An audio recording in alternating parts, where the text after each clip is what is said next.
Bismillahirrahmanirrahim. Alhamdulillahi rabbil alamin wal aqibatu lil muttaqin wala udwana illa 'alal zalimin. Wassalatu wassalamu ala sayyidil mursalin nabiyyina wa habibina wa qudwatina Muhammadin wa ala alihi wa sahbihi ajma'in wa ba'du. Alhamdulillah, dengan taufik, inayah dan maunah dari Allah pada kita semua, pada kesempatan pagi hari ini setelah kita salat subuh berjamaah setiap Sabtu pagi ini, kita lanjutkan dengan kajian yang insyaallah sampai pada waktu syuruk, nanti matahari terbit. Seperti biasa, merupakan amalan yang insyaallah kita lakukan paling tidak satu pekan sekali atau dua kali, di mana Rasulullah mengatakan, man shallal fajr fi jama'atin thumma qa'ada hatta tatlu'a asy-syams wa dzakara Allah ta'ala hatta tatlu'a asy-syams thumma yusalli rak'atain fakanat lahu ka ajri umratin aw hajjatin tamatin. Rawahu Tirmizi. Hadis ini riwayat Imam Tirmizi yang mengatakan, barang siapa yang salat subuh berjamaah di masjid, ya seperti yang kita lakukan ini, kemudian dia tetap duduk di dalam masjid dengan berzikir, mengingat Allah, menyebut nama Allah, ada dalam sebuah majelis seperti majelis ilmu, majelis zikir, majelis taklim seperti yang kita lakukan ini insyaallah. Dan itu dilakukan sampai matahari terbit. Lalu setelah matahari terbit, dia melakukan sholat sunnah 2 rakaat yang sebetulnya enggak diinisiasi, enggak disebut nama sholatnya sholat apa, enggak disebut sholat syuruk, sholat isyraq, ya, tapi maknanya adalah ia sholat, ya, 2 rakaat sesudah matahari terbit. Maka kata Nabi, siapa yang melakukan hal itu, maka baginya nilai pahala seperti pahala haji dan umroh yang sempurna. Disebutkan sampai 3 kali. Mudah-mudahan kita bisa mengamalkan itu. Dan insyaallah hari ini tema kita tentang 7 golongan yang akan mendapatkan naungan di saat tidak ada naungan kecuali naungan dari Allah Subhanahu wa taala. Saya sering menyitir hadis ini, tapi tidak pernah saya terangkan secara utuh. Maka pada kesempatan ini saya coba angkat tentang hadis ini secara utuh. Sebelumnya dalam Al-Quran dikatakan di surat Thaha, surat yang ke-20 ayat 15, inna sa'ata atiyatu, sesungguhnya kiamat itu sesuatu yang pasti datang, pasti terjadi.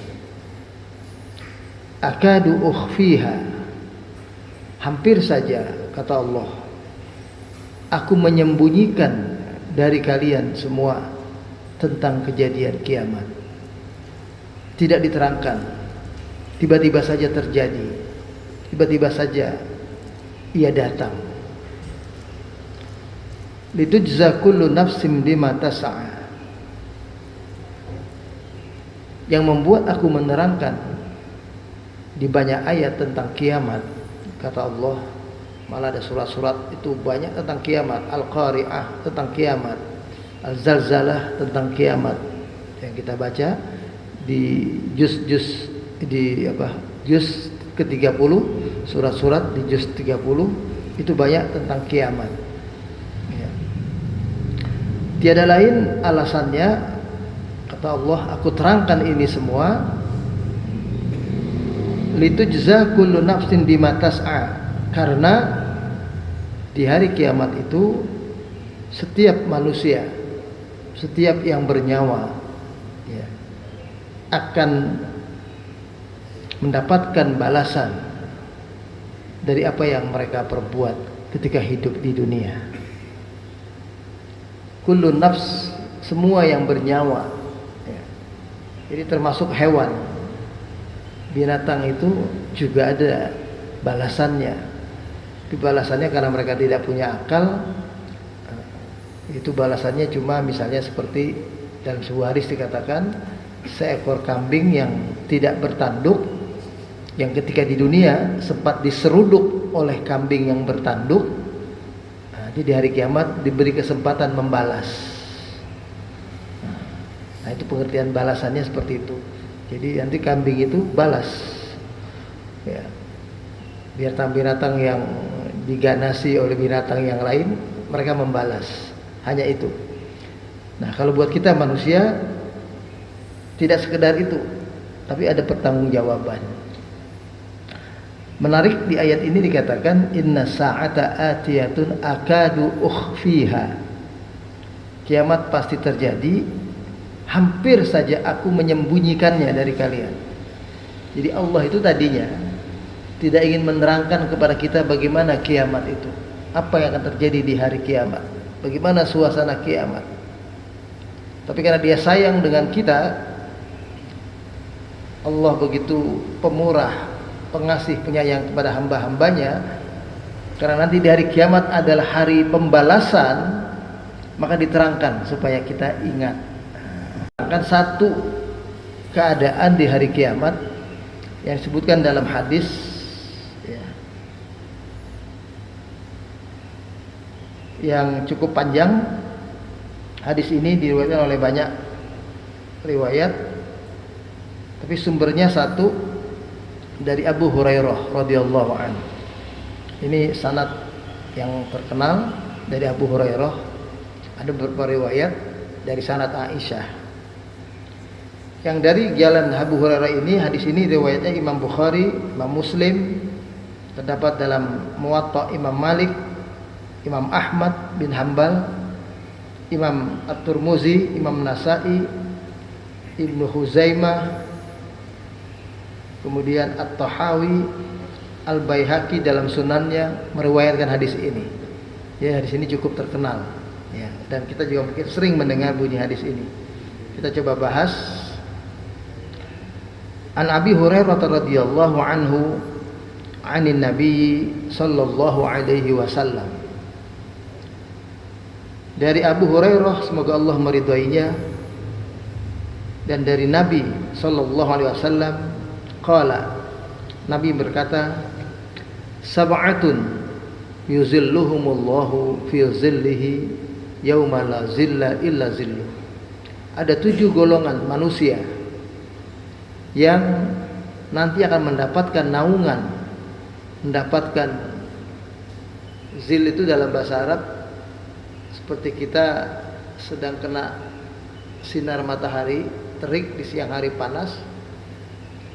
Untuk berlindung itu makanya rumah-rumah di Arab itu dibikin gedung-gedung itu berdekatan, agak rapat-rapat di bagian perumahan. Itu supaya orang bisa melalui rumah itu ada teduh, ada naungan dari sengatan sinar matahari. Nah, itu disebut dengan naungan, zillun ya. Naungan dari panas matahari. Nah, kalau kita konteksnya naungan, perlindungan dari Allah ini, itu perlindungan Allah dari ini, dari suasana huru-hara kiamat yang dahsyat, yang luar biasa terjadi, termasuk juga sengatan sinar matahari.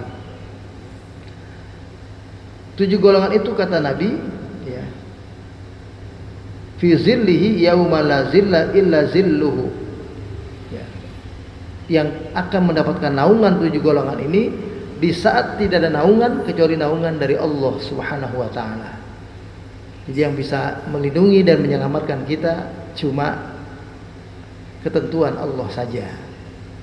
7 golongan itu disebutkan, yang pertama al-imamul adil, pemimpin yang adil ya.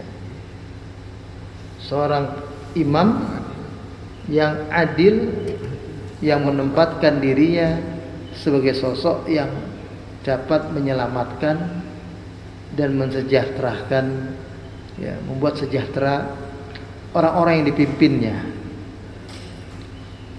Yang kedua, wasyabun nasya'a fi ibadatillahi azza wa jalla. Seorang remaja, anak muda yang rajin beribadah kepada Allah di waktu mudanya. Itu yang kedua. Yang ketiga, wa rajulun qalbuhu mu'allaqun bil masajid. Seseorang yang hatinya tertambat kepada masjid. Hatinya terikat kepada masjid. Hatinya betul-betul dengan masjid itu seperti masjid adalah rumahnya yang kedua. Setelah rumah yang pertama dia tinggal dengan keluarganya, dia punya rumah lagi yaitu masjid untuk dia bisa beribadah di dalamnya. Kemudian yang keempat, ya, yang keempat adalah warajulani tahabba fillah ijtama alaihi wa tafarraqa alaihi. Dua orang yang berkasih sayang, yang hidupnya saling mencintai, saling menghargai, saling menghormati, ya. Karena iman, ya, sama-sama dia muslim, maka dia saling menyayangi satu sama lain. Itu yang dimaksud. Dua orang ini mencintai satu sama lain semata-mata karena Allah. Ijtama'a alaihi, mereka kumpul bertemu karena Allah. Wa tafarraqa alaihi, dan mereka berpisah suatu saat nanti juga karena Allah. Kemudian yang kelima, wa rajulun da'adhu imra'atun dzatu mansibin wa jamalin faqala inni akhafullah. Kalau yang kelima ini khusus laki-laki. Seorang laki-laki yang digoda oleh wanita yang cantik, keturunan bangsawan, orangnya berarti orang terhormat, ya. Lalu orang itu, wanita itu mengajaknya untuk berbuat maksiat. Lalu laki-laki yang diajak berbuat maksiat itu menjawab, aku takut kepada Allah, sehingga maksiat itu tidak terjadi. Lalu yang keenam, wa rajulun tasaddaqa bi sadaqatin fa akhfaha hatta la ta'lama shimaluhu ma tunfiqu yaminuhu. Ya. Seseorang yang bersedekah, yang sedekahnya itu disembunyikan, tidak digembar-gemborkan, tidak disebutkan banyak-banyak kepada orang lain, disembunyikan, sampai digambarkan seolah-olah, ini penggambaran saja atau permisalan, seolah-olah tangan kanannya berinfak, tangan kirinya tidak tahu. Ini satu permisalan. Dan yang terakhir, yang ketujuh, wa rajulun dzakarallaha ta'ala khalian fafadat ainahu. Seseorang yang mengingat Allah, menyebut Allah, berzikir di tengah malam dalam kesendirian, tidak ada siapapun yang bersama dia. Ketika dia menyebut Allah, mengingat Allah, itu menetes air matanya. Jadi berdasarkan hadis ini maka ada 7 golongan yang disebutkan oleh Nabi, 7 golongan yang akan mendapatkan naungan atau perlindungan dari Allah di saat tidak ada naungan kecuali naungan dari Allah saja. Oleh Nabi, Karena salah satunya adalah juga karena hadis Nabi yang lain yang mengatakan, ya ayyuhan nas innakum tuhsyaruna ilallah khufatan uratan ghuzlan.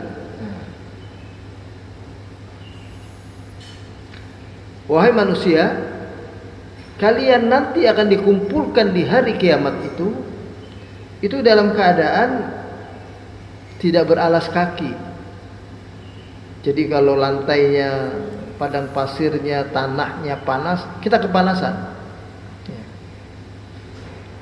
Jadi hufatan, tidak pakai alas, nggak pakai sendal, nggak pakai sepatu. Uratan, dalam keadaan telanjang, tidak pakai pakaian. Itu dikumpulkan itu. Kemudian yang ketiga, ghuzlan, bahkan tidak dikhitan.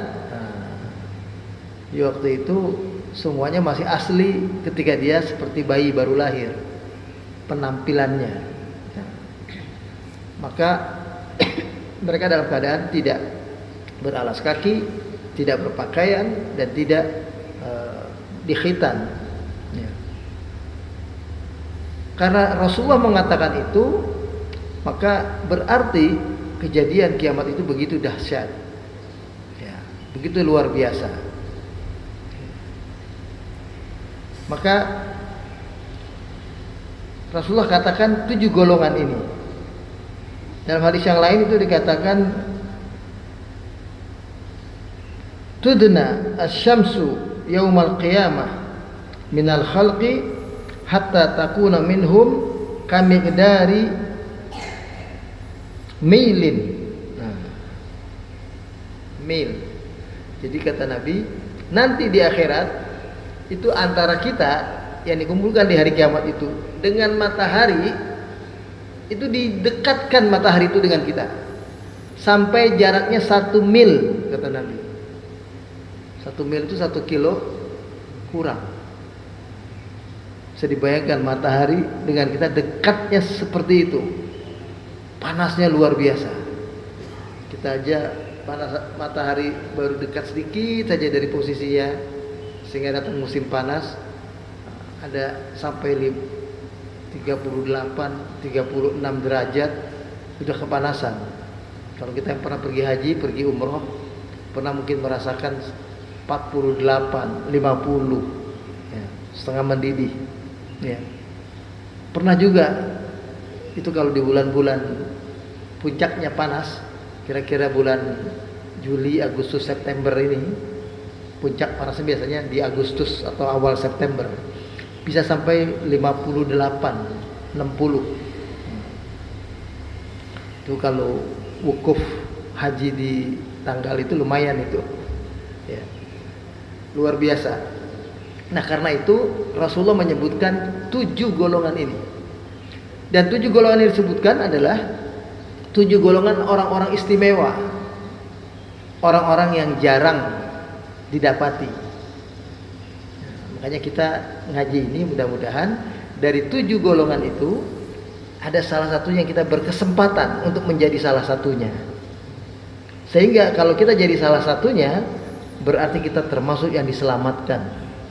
Walaupun matahari mendekat, panasnya luar biasa, kita nggak merasakan panas sepanas itu.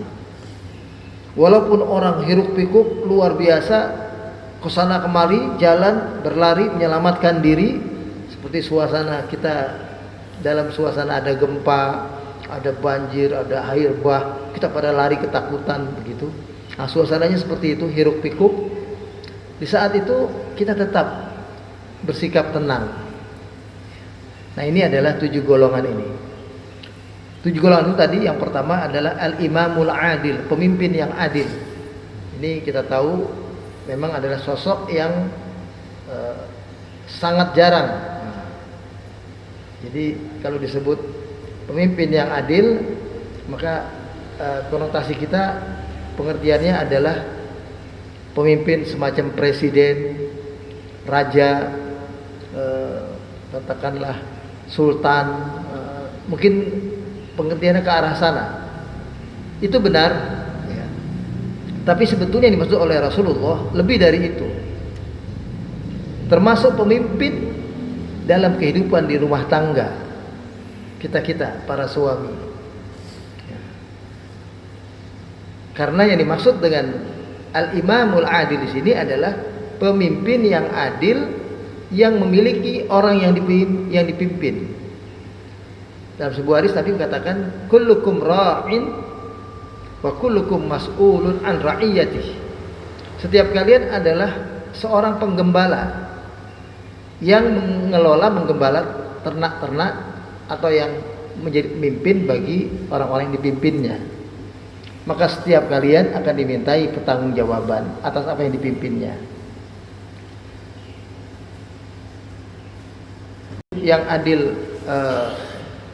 yang kita bayangkan adalah seorang raja, seorang sultan, seorang pemimpin dalam kehidupan di masyarakat. Itu maksudnya adalah pemimpin yang menegakkan tauhid, pemimpin yang mengajarkan keimanan. Alladzina in makkannahum fil ard, orang-orang yang apabila diberikan oleh Allah kekuasaan, aqamus shalah wa atawuz zakah wa amaru bil ma'ruf wa nahaw 'anil munkar. Disebutkan dalam Al-Qur'an di surah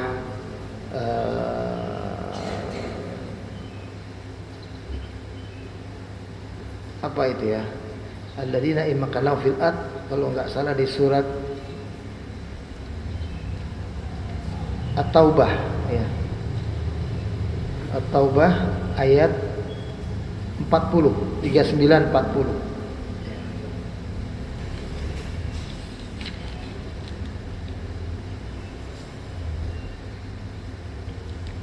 Oh bukan Taubah. Surat ini apa namanya? Surat Al-Hajj berarti. Kalau enggak Taubah ini surat Al-Hajj. Ya, betul. Surat Al-Hajj itu disebutkan ya. Ayat 41. Alladzina in makkannahum fil ardi aqamus shalah wa atawuz zakah wa amaru bil ma'ruf wa nahaw 'anil munkar walillahil aqibatul umur.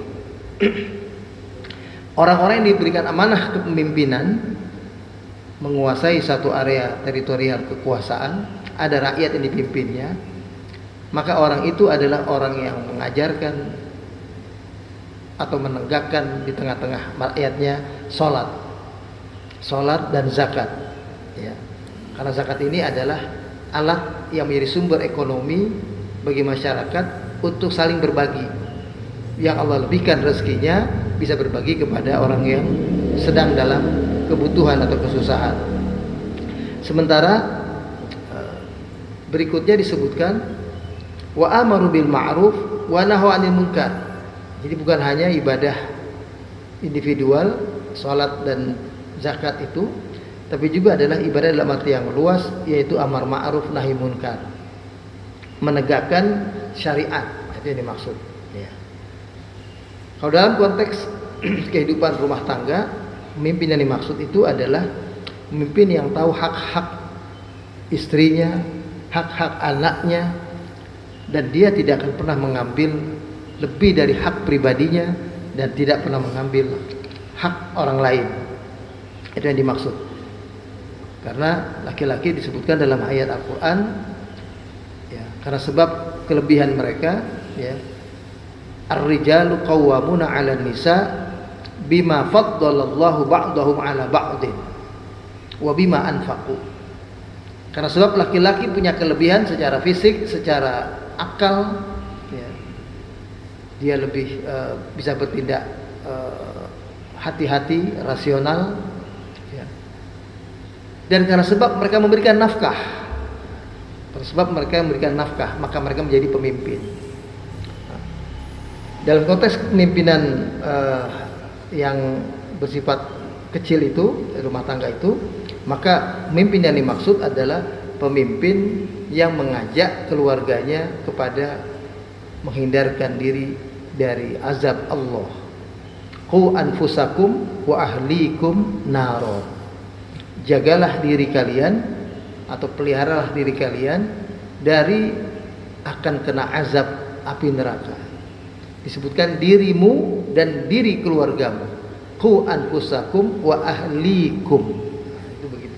Jadi seorang suami yang berpikir dalam kehidupannya bagaimana caranya hidup ini selamat, dirinya, istrinya, anak-anaknya dari azab neraka, lalu dia membawa keluarganya seperti itu kehidupannya, itu yang dimaksud pemimpin yang adil. Jadi adil ini bukan saja dalam pengertian pembagian, tapi adil itu dalam konteks kepemimpinan, dia mengajak kepada nilai-nilai syariah. Itu yang pertama, ya. Jadi kalau dalam konteks kepemimpinan sosial, pemimpin yang adil itu memang tidak mudah didapat. Kita waktu belum jadi pemimpin bisa bersikap menuntut pemimpin itu bersikap adil. Tapi begitu kita yang diamanahkan jadi pemimpin, belum tentu kita bisa bersikap adil. Kadang seperti itu. Nah, karena susahnya jadi pemimpin yang adil bukan hal yang mudah, maka dapat keistimewaan orang ini nanti di hari kiamat dapat perlindungan, dapat naungan ketika tidak ada naungan kecuali naungan dari Allah Subhanahu wa taala. Yang kedua disebutkan adalah ini juga ya, keistimewaan. Syabun nasya'a fi ibadatillah azza wajalla. Syabun, syab itu artinya pemuda, anak remaja, usianya ya sekitar mungkin 15, 17, 20, katakanlah sampai 30, katakanlah begitu. Ya, karena pengertian remaja itu juga fleksibel. Nah, yang dimaksud adalah mereka-mereka yang usia muda, tapi mereka ya, hidup dalam ketaatan. Karena biasanya anak muda itu pengennya senang-senang saja hidupnya, pengennya bebas, pengennya foya-foya. Dalam hadis lain Nabi katakan, ajiba rabbuka min syabin la sabwata lahu. Kata Nabi, Allah kagum dengan anak muda yang menghabiskan waktu mudanya tidak terpengaruh oleh masa-masa pancaroba mereka. Masa-masa yang membuat mereka itu semangatnya besar, tinggi, tapi modal akalnya kurang, modal dananya juga kurang, sehingga kadang-kadang dia bergerak sesuai dengan yang mendanai, dia bergerak sesuai dengan yang menyetir mereka. Itu begitu. Anak muda itu begitu. Ya, maka kata Nabi, anak muda yang bisa rajin beribadah ini anak muda istimewa. Kalau kita orang tua udah di atas 50, 60, rajin ke masjid, rajin ibadah, rajin ngaji, rajin sholat, itu wajar. Bukan istimewa, wajar. Karena banyak orang tua yang begitu, udah mulai ingat sama mati kan gitu. Nah, jadi kalau orang tua rajin ibadah itu wajar, bukan istimewa, wajar. Dan sudah seharusnya. Malah kalau dia nggak ingat malah berbahaya. Nah, tapi kalau anak muda ini jadi sebuah keistimewaan. Karena itu dia termasuk yang tadi itu yang akan Allah selamatkan. Jadi orang-orang hiruk pikuk, orang-orang kepanasan di hari kiamat, dia selamat. Anak muda ini. Kata Nabi, rajulun qalbuhu mu'allaqun bil masajid. Seseorang yang hatinya mu'allaq, itu terikat, tertambat kepada masjid. Jadi masjid itu kayak ada magnetnya pada dirinya. Ya. Jadi begitu dia kemana-mana, pikirnya adalah masjid, ingatnya adalah masjid. Minimal dalam konteks sholat 5 waktu.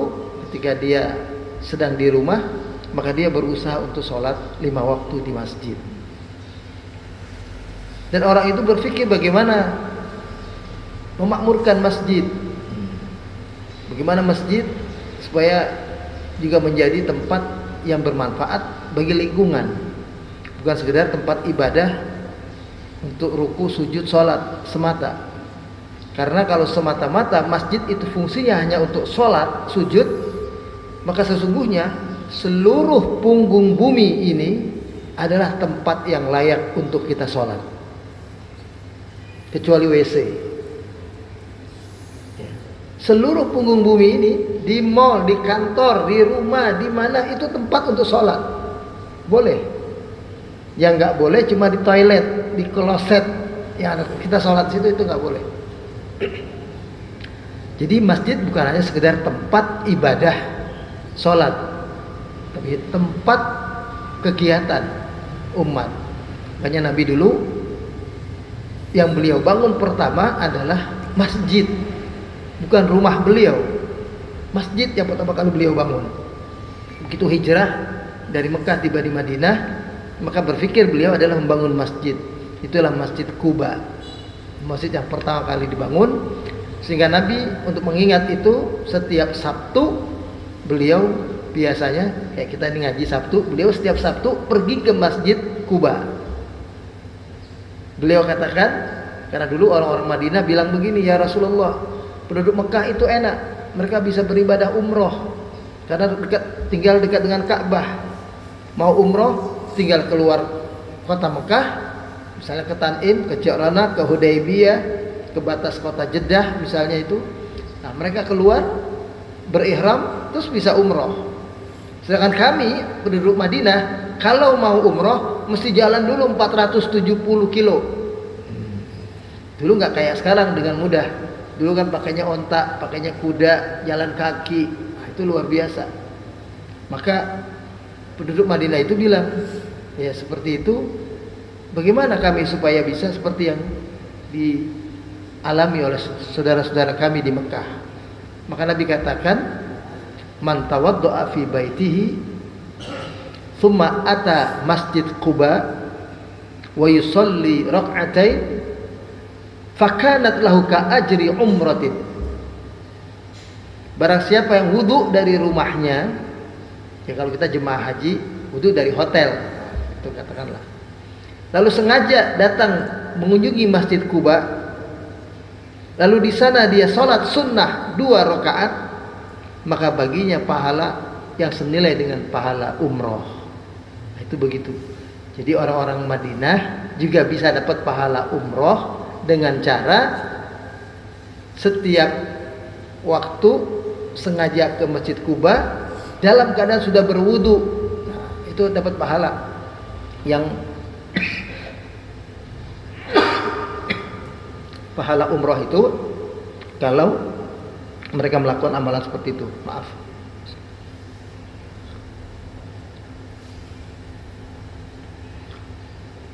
Jadi pahala umroh kalau wudhu dari rumah, bukan wudhunya di Masjid Quba, bukan. Wudhu dari rumah atau dari hotel Masjid Quba sengaja itu melakukan sholat sunnah 2 rakaat. Itu kebiasaan Nabi setiap hari Sabtu. Ya. Tadi yang ketiga ya. Jadi rajulun qalbuhu mu'allaqun bil masajid. Yang keempat, rajulani. Nah, yang keempat ini 2 orang. Disebutnya rajulani 2 orang ya. Tapi sebetulnya bisa laki bisa perempuan. Karena tadi semuanya rajul itu semuanya laki perempuan sebetulnya. Penyebutan laki bukan berarti perempuan tidak termasuk. Kecuali di poin yang kelima nanti. Yang keempat itu adalah 2 orang. Ya. Misalnya si A dan si B ketemu. Sahabat-sahabat Nabi itu ketemu. Ketemunya karena sebab yang satu hijrah dari Mekah, yang satu menolong di Madinah. Ketemu mereka. Ketemu karena Allah. Bertetangga kita di lingkungan Masjid Jami Baitur Rahman ini, ketemu kita di masjid. Karena sering ketemu sholat zuhur, sholat asar, maghrib, isya, subuh kita ketemu. Kemudian kita berkenalan. Kita kenal satu sama lain. Lalu kemudian mereka saling mencintai. Saling menghormati, saling menyayangi, mengamalkan hadis yang mengatakan la yu'minu ahadukum hatta yuhibba li akhihi ma yuhibbu li nafsihi. Derajatnya sampai ke sana nanti. Tidaklah sempurna iman salah seorang di antara kalian sampai dia mampu mencintai saudaranya seperti dia mencintai dirinya sendiri. Nah, arahnya sampai ke sana. Arahnya mungkin kita belum semuanya seperti itu. Kalau di zaman Nabi itu sampai seperti itu. Jadi istri sahabatnya istri dia. Tapi bukan berarti soal pergaulan, tidak. Maksudnya adalah sahabat yang punya istri lebih dari satu waktu itu di Madinah setelah hijrah itu sampai menghadiahkan saudaranya istrinya, tentu dengan cara syariah. Jadi ditalak dulu, diceraikan dulu, kemudian dinikahkan kepada saudaranya. Karena saudaranya belum kenal perempuan di mana-mana, dia sudah ingin berkeluarga atau ingin membangun keluarga, maka berkeluarga. Itu sampai begitu dulu kalau di zaman Nabi, ya. Jadi bukan hanya hartanya yang diberikan, istrinya pun diberikan. Itu begitu dulu. Ya kita nggak perlu sampai juga derajat seperti itu. Istrinya juga satu-satu semua juga lagi kan itu. Baik, yang keempat, bertemu karena Allah, berpisah karena Allah. Nah, ini jadi harus dua-duanya. Bertemu karena Allah, berpisah karena Allah. Bukan sekedar bertemu karena Allah saja. Bertemu karena Allah kita bisa ketemu di masjid. Tapi berpisah juga karena Allah. Misalnya seperti di zaman para sahabat, itu banyak sekali yang mereka berkenalan. Kemudian begitu perintah perang terjadi, perang Badar, perang Uhud, banyak di antara mereka yang saling mencintai. Kemudian salah satunya gugur ketika berjihad di jalan Allah, perang Badar atau perang Uhud dan lain-lain. Nah, itu juga termasuk pisah karena Allah. Menurut ulama hadis, salah satunya ya, di sini Imam Sibawai, ya, itu disebutkan, itu mengatakan maknanya juga bisa berarti seseorang yang bertemu karena Allah, berpisah karena Allah itu adalah seseorang yang dia tadinya bertemunya di masjid, bertemunya dalam tempat yang baik, saling kerjasama, tolong menolong dalam kebaikan. Tiba-tiba ada satu sahabatnya ini mengajak sahabatnya berbuat maksiat, kerjasama dalam kebatilan, kerjasama di dalam perbuatan dosa dan kemungkaran. Maka ketika akhirnya mereka berpisah, tidak lagi menjadi sahabat karena semata-mata karena persoalan itu, maka ini pun termasuk hadis itu. Tapi bukan dua-duanya, salah satunya. Ya. Jadi misalnya kita kenalan di masjid, baik hubungannya, tiba-tiba teman kita jadi pejabat, lalu dia mengajak kita untuk kerjasama dalam perbuatan maksiat misalnya. Atau seorang pengusaha ngajak dagang, ngajak usaha, tapi usahanya ada hangki-pangki, ada ya katakanlah mengorbankan banyak orang, maka sahabatnya menolak transaksi itu, menolak kerjasama itu. Nah, itu juga termasuk. Ya. Jadi kalau itu tapi satu, yang satunya enggak. Nah, tapi kalau dimaksud dengan dua orang ini berpisah karena Allah adalah dia berpisah, yang satu wafat lebih dulu, yang satu belum wafat. Tapi yang wafat, yang belum wafat terus saja memikirkan sahabatnya, mendoakan sahabatnya, ya. Mungkin dia tidak punya hubungan darah sama sekali, tapi terus mendoakan sahabatnya yang sudah wafat. Yang kelima ini adalah khusus bagi laki-laki. Kenapa? Menurut para ulama-ulama hadis itu memang hanya laki-laki yang dimaksud dalam hadis yang kelima, karena sifatnya yang seperti itu sangat jarang terjadi. Disebutkan di situ rajulun, seseorang da'athu imra'atin. Nah, diajak maksud oleh seorang wanita, karena disebut kalimat wanitanya. Ya. Jadi rajulunnya berarti laki-laki. Kalau tadi yang disebut rajulun nggak ada kata-kata perempuannya, maka berarti yang dimaksud adalah laki dan perempuan semua. Tadi yang anak muda, pemimpin yang adil, yang rajin ke masjid, semua laki dan perempuan. Tapi kalau konteks sebutan yang kelima ini, golongan yang kelima, itu disebutkan rajulun da'athu imra'atun dzatu mansibin wa jamalin. Seorang laki-laki yang diajak oleh perempuan. Berarti kan hanya laki-laki. Nah, itu gitu. Dan yang ngajak perempuan. Enggak disebutkan perempuan yang diajak oleh laki-laki. Nah, itu tidak. Atau seseorang yang diajak oleh orang lain, nggak disebutkan begitu. Ya. Dan perempuannya bukan sembarangan. Zatu mansibin wa jamalin. Dia punya mansib, punya keturunan bangsawan, keturunan orang istimewa. Berarti orangnya orang terhormat. Wa jamalin, orangnya cantik juga. Ya. Mengajak berzina, mengajak berbuat maksiat. Laki-laki itu berani mengatakan inni akhafullah, menolak aku takut kepada Allah. Nah, ini juga jarang terjadi dalam sejarah para nabi pun. Itu yang disebutkan kita pelajari Nabi Yusuf alaihissalam, itu contohnya. Jurej juga pernah, yaitu dalam kalangan Bani Israel ya. Nah, ini yang sulit, karena sulit jadi nomor yang kelima ini itu luar biasa ya. Kalau dibalik, laki goda perempuan, perempuan masih ada kemungkinan untuk menolak. Tapi kalau laki yang digoda oleh perempuan, kecil kemungkinan untuk menolaknya. Maka dari itu, kalau ada laki-laki yang bisa seperti itu, ini laki-laki istimewa ya. Itu yang kelima. Yang keenam, rajulun tasaddaqa bisadaqatin fa akhfaha. Seseorang yang bersedekah, berinfak, menolong, itu sampai digambarkan saking ikhlasnya dia menolong, nggak mau disebut-sebut pertolongannya. Sampai digambarkan, ini perumpamaan ya. Tangan kanannya berinfak, tangan kirinya nggak tahu. Ini perumpamaan, bukan begini, bukan. Ya, datang tromol, dia berinfaknya gini, tangannya di satu kiri di belakang, satu di depan. Bukan begitu. Ini sebuah perumpamaan. Tangan kanan dengan tangan kiri itu begitu dekat. Sampai yang terdekat dengan dirinya pun nggak tahu.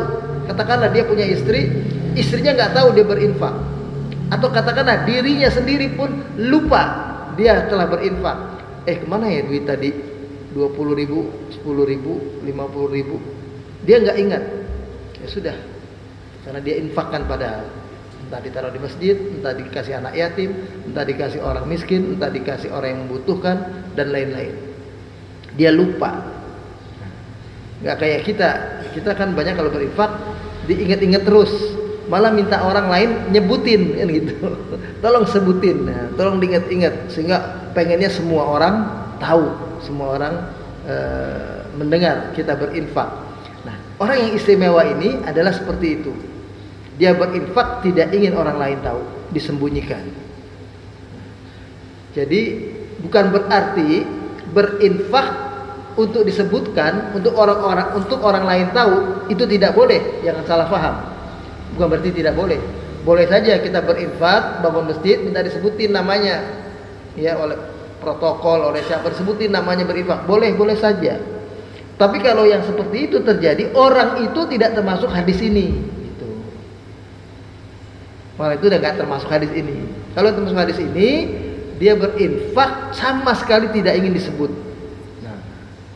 Betul-betul dia nggak mikirin ya. Udah dia kayak lupa kemana uangnya itu tadi. 7 ini, yang terakhir ini kita paling berkesempatan.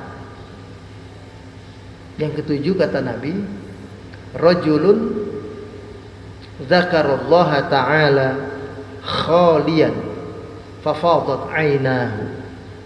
Seseorang yang ingat Allah, menyebut nama Allah, berzikir, ya Allah, ya Rahman, ya Rahim, la ilaha illa anta subhanak inni kuntu minadh dhalimin, la ilaha illallah wahdah la syarikalah, lahul mulku wa lahul hamdu wa huwa ala kulli syai'in qadir. Dia berzikir, pokoknya menyebut nama Allah terus dalam keadaan sendiri, dalam keadaan sepi, nggak ada siapapun. Biasanya sendiri, sepi itu di malam hari. Karena kalau siang hari orang ramai. Ketika dia mengingat Allah dalam keadaan sendiri itu, bisa menetes air matanya. Nah, ini orang istimewa. Biasanya kita berzikir sendiri itu susah untuk menetes air mata. Kalau rame-rame bisa. Ya, kalau lagi tablik akbar, lagi apa zikir akbar atau apa gitu, orang nangis, kita ikut nangis itu. Kayak orang haji itu di Arafah, semua nangis, ikut nangis kan gitu. Kalau semuanya nangis, ikut-ikutan nangisnya gitulah, sama. Nah, kalau itu tidak istimewa, itu biasa. Tapi kalau orang lagi sendirian bisa menangis karena takut azab Allah, karena mengharapkan surga Allah, karena membayangkan suasana nanti di hari kiamat seperti apa, dan dia belum tahu apa yang akan dia pertanggungjawabkan di hadapan Allah dari semua perbuatannya, maka dia mikir itu menangis. Dia wafat nanti, dia masuk ke dalam kubur di alam barzakh, sebuah tempat yang siapapun tidak bisa mendampinginya. Saudaranya, orang tuanya, siapapun yang bilang sehidup semati pun, kalaupun dia mati pun belum tentu mendampingi juga. Gitu. Dia mikirkan kalau dia wafat apa yang terjadi. Nangis, menetes air matanya karena mikirin kalau mati kayak apa kita nanti. Misalnya gitu. Pokoknya dia ingat kepada Allah. Inilah 7 golongan yang nanti di akhirat akan mendapatkan naungan di saat tidak ada naungan kecuali naungan dari Allah Subhanahu wa taala. Jadi pada umumnya manusia nanti di hari kiamat itu akan merasakan penderitaan, penantian hari pertanggungjawaban itu. Menunggu sebelum dipanggil semuanya, sebelum dihisab, begitu dibangkitkan dari hari kiamat. Di hari kiamat itu yang dari kubur semuanya udah bangun lagi, berdiri, nah semuanya merasakan penderitaan tanpa kecuali. Nah, awalnya itu baru dikecualikan oleh Allah berdasarkan hadis Nabi ini 7 golongan tadi itu pengecualiannya yang selamat. Mudah-mudahan kita dapat mendapatkan pelajaran dari apa yang Nabi sampaikan ini. Paling tidak buat kita bisa berintrospeksi dari 7 ini kita mesti punya target, salah satunya saya harus punya supaya saya selamat. Mungkin yang nomor 7 ya. Yang nomor lain ya bisa juga alhamdulillah. Tapi kalau nggak bisa paling tidak di nomor 7. Demikianlah dikurangnya saya mohon maaf. Kita tutup sama-sama dengan doa. Al-Fatihah. A'udzubillahi minasyaitonirrajim. Bismillahirrahmanirrahim. Alhamdulillahirabbil alamin. Arrahmanirrahim. Maliki yaumiddin. Iyyaka na'budu wa iyyaka nasta'in. Ihdinas siratal mustaqim. Siratal ladzina an'amta 'alaihim ghairil maghdubi 'alaihim waladdallin. Amin ya Rabb, lakal hamdu wa lakas syukru, anta Rabbuna, la ilaha illa anta subhanak. Allahumma gfir lana warhamna, waghfir warham aba'ana wa ummahatina, wa ikhwanana al-muslimin, wa man awsana bid-du'a. Allahumma tawaffana wa anta radin anna, wa tawaffana musliman, tawaffana muslimina ta'iina ta'ibin wa taubah qabla al-maut. Ya Allah, Rabb Tuhan kami, ampunilah kami, rahmatilah kami, dan wafatkanlah kami dalam keadaan Kau ridha kepada kami. Wafatkan kami dalam keadaan sebagai muslim, sebagai umat Islam yang taat kepada Engkau ya Allah. Wafatkan kami dalam keadaan telah bertaubat kepada Engkau sebelum wafat kami. Rabbana atina fid dunya hasanah wa fil akhirati hasanah wa qina adzaban nar wa akhiru da'wana anil hamdulillahi rabbil alamin. Wallahu liyat taufiq. Wassalamualaikum warahmatullahi wabarakatuh. Waalaikumsalam.